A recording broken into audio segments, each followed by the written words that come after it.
knew that Sandy really has something special going with her friends and family, and is just doing some things really right, and I wanted her to have a chance to share it and have everybody hear about it. So with that, I'm going to ask you a few questions. Is that right? Okay. When did you actually join us here at Century 21 New Millennium? I came to this office in November of last year.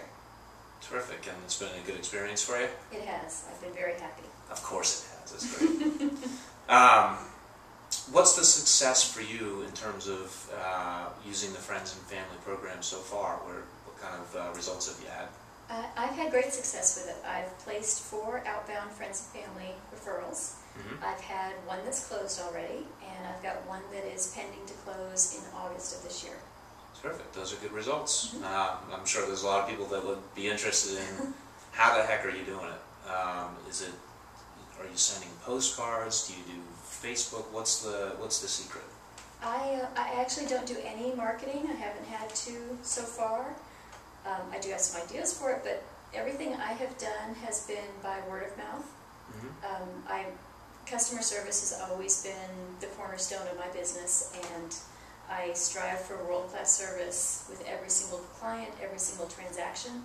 So it's always been extremely important to me, and every time I speak to a client, every time I call a client, when I call for follow-up and all that, I always say, you know, I'm part of this great organization, this great brokerage, and by the way, we've got this program that we can help anybody, anywhere in the country, and in fact, anywhere in the world now. So if you've got a friend or a family member in California or Colorado or Montana or even in Peru, I can help them.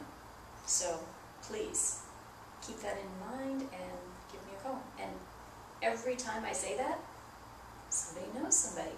Sometimes they know them sooner. You know, they're going to be doing something this year or this month, or you know. But I've had great success with it. I can tell it's been really easy. I can tell it comes out of your mouth naturally. I mean, I think that's the key. And it seems like, you know, you're reinforcing one of the things that we talked about the last time, which is that you have to be known for it. If they don't know that you do have this service, they can't know to provide you with the placements. Yeah, I've always gotten most of my business through referral, so it's always been very easy for me to talk about referrals because that's always how I've gotten my business. So now this is just one more layer of it, so it's been really easy for me. Good. Do you think that having that kind of worldwide image also helps you here locally? Oh, absolutely. I mean, everybody's always been, my clients have been very good to me as far as referral goes, and now it's just one more layer of service that I can provide, so it's been very helpful for my business. Terrific. Well, I think that kind of covers how you're getting these referrals. You're also, you know, right now at you're already at 50% of them are either settled or scheduled to settle. What's the secret to managing them? I mean, I think part of our training today is about not only just getting the referral, but then what do you need to do to actually make sure that the right things happen? Well, that goes right along with the world-class service that I strive to provide with every client, every transaction, and that's just staying in touch, which, you know, when it's a referral and it's out of your area, it's even easier. I put a note in my phone for every 2 weeks for my calendar to call them. I call the client that I've referred, you know, the outbound, the person who's out of my area, and I talk with both the agent and the client to make sure that everybody's on the same page, that everybody's happy, that nobody's having a problem. So I just stay in touch throughout the transaction. I do give that person the option that if they really hit a great rapport and they don't need me to be involved, that I will, you know, back out if they choose. But so far, everybody likes to have me involved. And, you know, it's 10 minutes of your time once every 2 weeks just to touch base with both the agent and the client and make sure everybody's happy and on track. Perfect. I know the answer to this question, but I'm going to ask it anyway because it's important.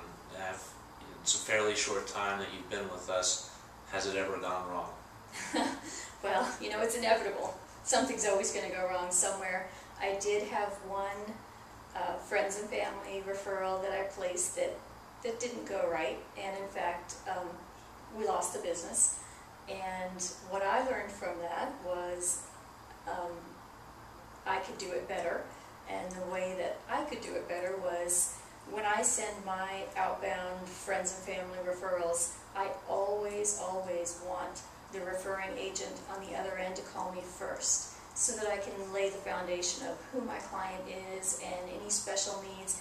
And I want to talk to that agent, and I want to make sure that they're going to give the same level of customer service that I give, and I want to make sure that I'm going to feel comfortable with them because I'm in the transaction too for the entire duration.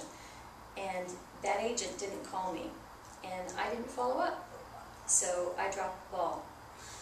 Is there, and I appreciate you saying that, I think a lot of people drop the ball. I mean, it's not one person, but I think our training today is about everybody understanding what their role is and how they can maximize the opportunity and take responsibility for what they can control.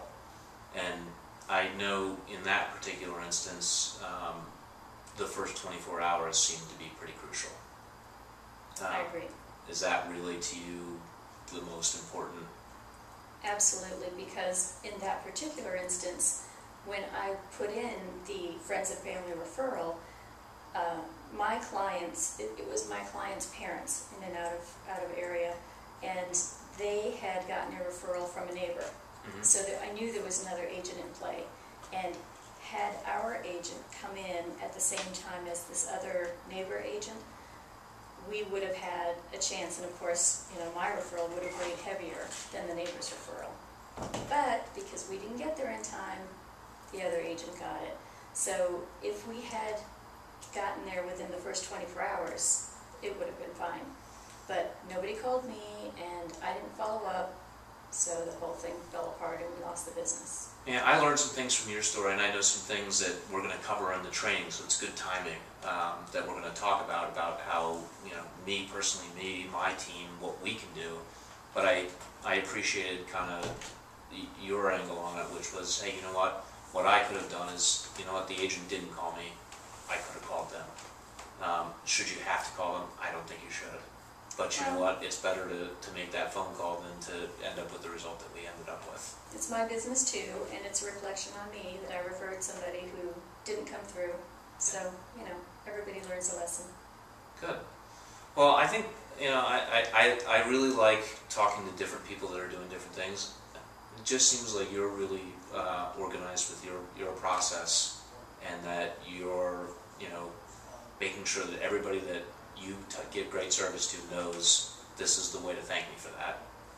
And it seems like you're really on top of the referral once it's into the system. That doesn't stop your clock. You're going to see that thing all the way through. Right.